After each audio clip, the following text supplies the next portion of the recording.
evening, everybody. We are the Talking Hats coming at you again on this Friday evening, the weekend before Easter here. We're heading into Easter Sunday. We've got a long list of sports topics to get into here. Want to start things off before we get the show going. First of all, let me tell you who we are. Talking Hats, I'm Dale, that's Harish. Want to start things off here with the shout out, a big shout out to Dick Vitale, who today rang the bell signifying that he beat cancer. That's huge news. When I heard the announcement initially, I was definitely worried about him, but I'm glad everybody's thoughts and prayers ended up working out for him. And it was good to see him in high spirits. He looked great. So I don't know if he's going to get back on the broadcast, but I hope so. And that'd be fantastic if he's able to. So yeah, definitely a big shout out to him and congrats for he beat it. Good job, man. He's a fighter, so I expected that. Now let's move into the real playoffs. Apparently for the weekend on Saturday, so it's really weird. So they have the Jazz and the Mavs. What do you think about that? And the news coming out that Luka Doncic may not play. Yeah, he's officially out for game one now. That hadn't been official until like 5 minutes before we started recording. Mm-hmm. I just happened to hear before I came in the room on ESPN that he's out. So with that being the case, they're definitely going to lose game one. If this is an injury that is lingering and it bothers him and it slows him down in any way, he already plays slow. But if it hampers his game in any way, they're going to get swept. He's their entire team. He is probably the most important player that's having a health issue in the playoffs right now. And I'm including Steph in that. The Warriors have a better chance at advancing without Steph than the Mavs do without Luka. He's so important to that team. He's everything to them. And so with him being hurt, they're in real danger of not winning the game in this series. I mean, you just stated the facts. Like, if he doesn't get better, if it's not as worse as they're making it to be, then if he can come back, they have a shot at winning the game. Like the series, I would put it. Yeah. But without that, man, Jazz are going to roll all over them. Yeah, and don't by any means take this as I'm giving the Jazz any credit. I don't like them. I hate Rudy Gobert.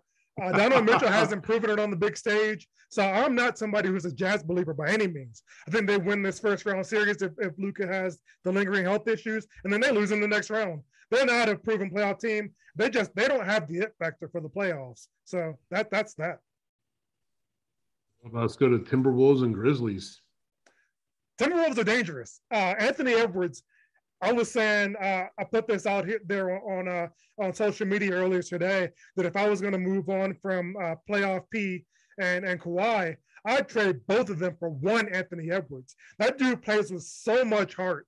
That, like, he plays with Jordan-esque heart. When he's on the court, he's an animal. Like, he's coming at you full speed every play. He brings it. And then he has the talent to boot. I love him. I love his game. I loved him in college. At Georgia, he played the same way.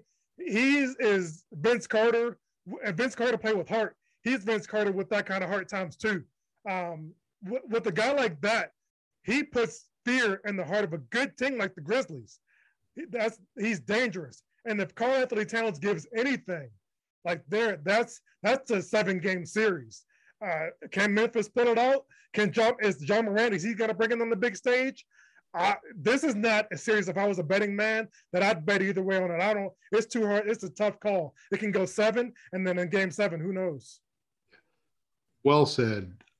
I'm picking the Grizzlies to win this series only because because they're just a battle team. They'll battle you from beginning to end. And if you let them score on you, they'll keep scoring.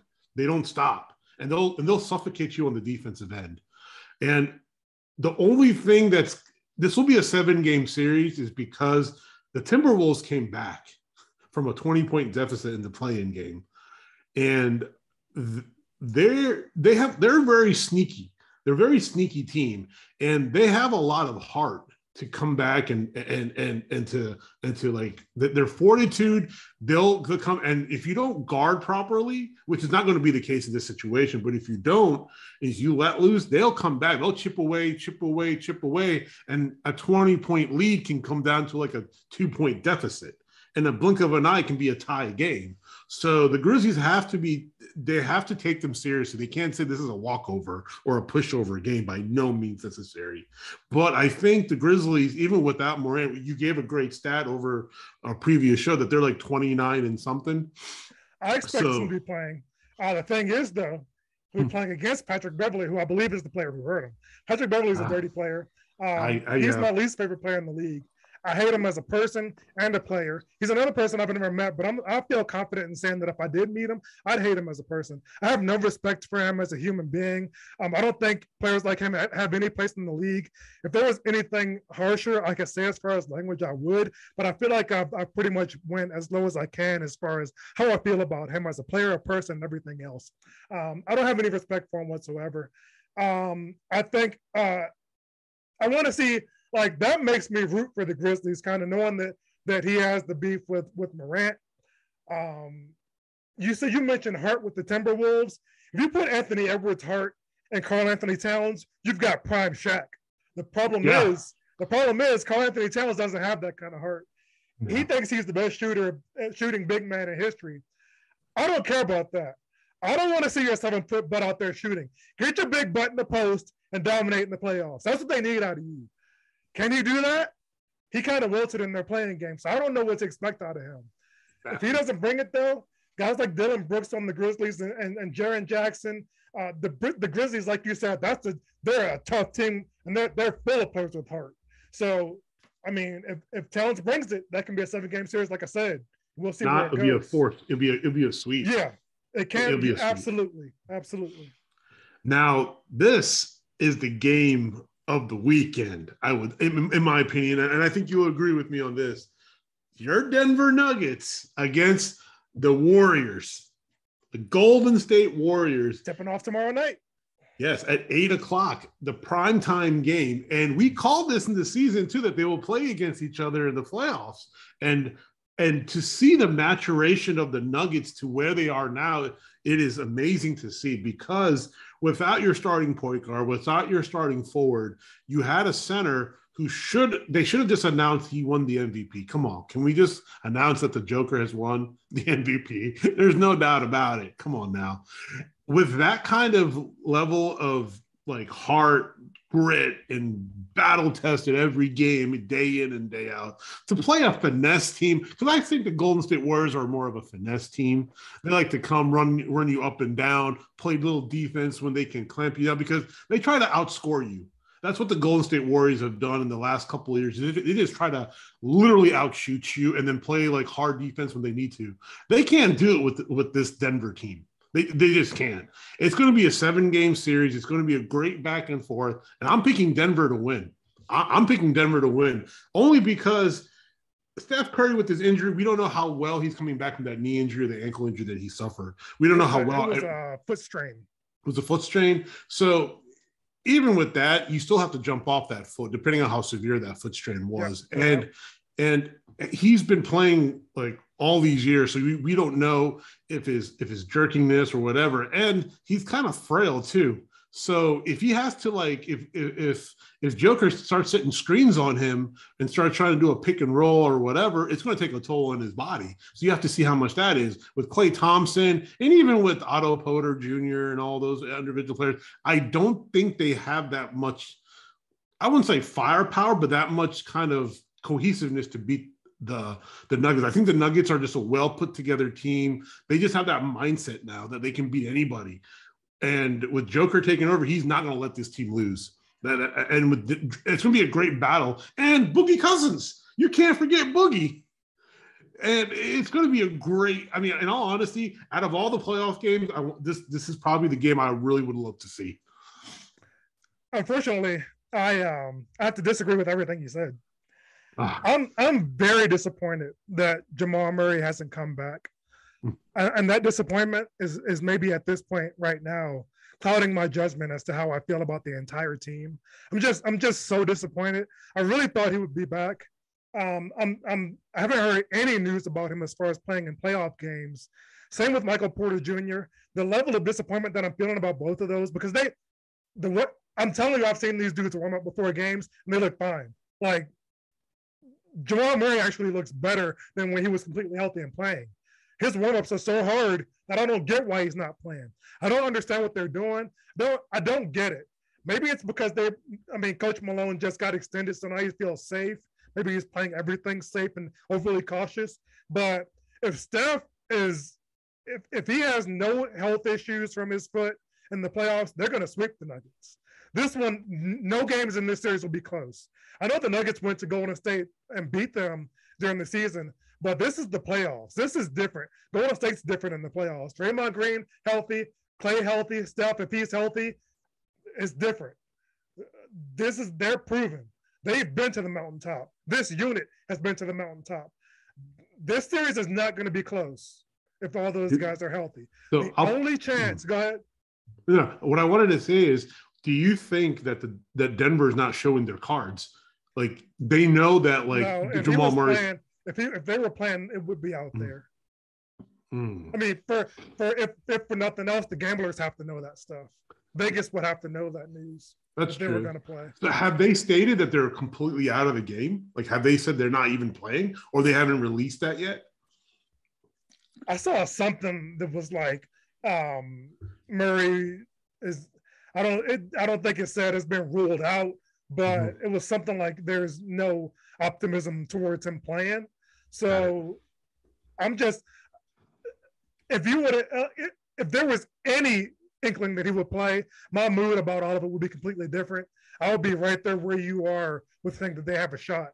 But I'm so disappointed by the news that he's not going to play that I'm just like, if you ask me tomorrow, I might feel different. But my mood is just so soured by it that I kind of want them to go out there and get swept because I don't get it. Like, come out and say that he felt some soreness or something.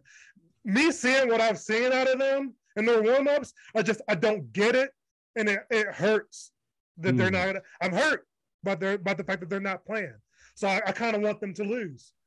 I hate that because I respect what Joker's done all season, but they're letting everybody down by what they're doing. And so I'm just screw it. Screw the decision that they're making because they don't have to be doing this. Them playing is not a risk. When you get a surgery, like you're good. That injury is good once you get a surgery. Something else might get hurt, but his knee's not going to get hurt again. His ACL is good. So what's the caution? I don't get it. I have no words. I can't even rebuttal that because it's hard. But I just have a feeling inside of me that there's certain teams where you just know something's like they just play well. They're just clicking at the right time. And I hope this argument that I'm kind of giving is like, even without them, they played really well, really, really well against even against the Warriors. So I'm using that to be like, they may even calm the storm and they could probably come back in game 2. And they just probably want to rest them now because they know that they're ready to go, but they just want to wait to see how game 1 kind of looks at it and say, okay, they can go for game 2 to see how everything plays out because they probably want to protect maybe Murray will come back when they come back home. Maybe. I don't expect it, but. Hey, it can be a spectacle, man. They can be like a coming home party or something. Who knows? But you do have a valid point. If Murray plays at all in this series, this is a series that can go 7. But they need all their pieces against the Warriors. Against a fully healthy Warriors team, they need everybody. The only shot that they have without those guys is to go out there and just rub up Steph every game and like really, really brutalize him. But they don't really have that kind of roster. They don't have. I mean, they've been using Aaron Gordon against guards, but I don't think he's quick enough. Even he's a good defender. I don't think he can hang with Steph though. They might put him on Klay actually, but they need somebody to go out there and just be physical with Steph every play to have a shot. And they don't have that kind of roster, so I don't expect them to have a shot. So, Boogie Cousins, man, Boogie Cousins. We'll see. I don't see it. To wrap up the West. There's one more. Yeah. Oh yeah. The Suns. And it's going to be Suns Pelicans. So you think Suns? Okay, that's a no-brainer. Yeah, Sweet. That's no brainer. Yeah, that's no brainer, man. The Suns are going to sweep that series. Yeah, no question about it. Yeah, in all honesty, whoever plays the Suns, that's going to be a pretty. Now, if Zion somehow comes back, This fool is out there throwing down 360 dunks before games. You're telling me this dude can't play basketball? I mean, I'm so tired of these delicate millennials. I can't. If he plays, is he expected to play? No. But if somehow some miracle happens, he's a 25-10 player. That makes a difference. So it does. It does. But if not, then sweet. Excellent show, Harish. I think we did a great job this week. I think we both brought the energy. Any last words for us this week? As always, brother, nothing. Peace and love. Peace and love. Peace and love. Peace and love. Like, subscribe, follow, support. Out for this week. Thanks, y'all, for staying with us. We are out. Peace.